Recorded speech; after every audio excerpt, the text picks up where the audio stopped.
വെള്ളമുണ്ട് അവിടെ. അപ്പോൾ എല്ലാവരും യൂട്ടിലൈസ് ചെയ്യാം. ഇതിന്റെ ബ്രാഞ്ച് കേരളം ഒട്ടാകെ വ്യാപിക്കട്ടെ എന്ന് എല്ലാവരോടും ആശംസിക്കുന്നു.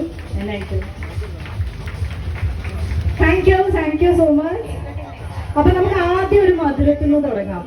നമ്മുടെ വേദാസിന്റെ ബ്രൈഡൽ സ്റ്റുഡിയോ, യൂണിസെക്സ് സലൂൺ എല്ലാം കൂടെയാണ്. അപ്പോൾ അതിന്റെ ഫസ്റ്റ് കേക്കിലേക്ക് നമ്മൾ മൂവ് ചെയ്യാണ്.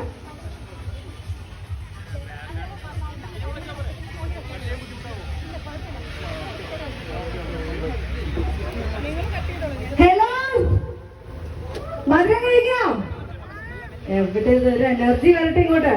ബാക്ക്ഗ്രൗണ്ട് ഞങ്ങൾക്ക് ഒരു ചെറിയ പാട്ട്, ഒരു നോർമൽ വോളിയത്തിൽ ചെറുതായിട്ട് പ്ലേ ചെയ്ത് തരുമോ പ്ലീസ്? ഓക്കെ, ഇവിടെ പാട്ട് വെച്ചാൽ പിന്നെ പാട്ട് പാടുന്നാണ് പറയണത് അല്ലേ? ഓക്കെ, ആൻഡ് ഫൈനലി നമ്മൾ കാത്തിരുന്ന മധുരം ഇവിടെ എത്തിക്കുന്നു. പൈസ സർ പ്ലീസ്. ആൻഡ് ശില്പ മാം രണ്ടുപേരും രണ്ട് സൈഡിലായിട്ട് ജോയിൻ ചെയ്യണമെന്ന് റിക്വസ്റ്റ് ചെയ്യുന്നു. ആദ്യം ഇവിടെ ആദ്യം ഇവിടെ പൈസ സാറിന്റെ മോനെയും കൂടെ സ്റ്റേജിലേക്ക് ഇൻവൈറ്റ് ചെയ്യുന്നു. Please welcome. വൈഫ് മാമും കൂടെ ജോയിൻ ചെയ്യണമെന്ന് റിക്വസ്റ്റ് ചെയ്യുന്നു.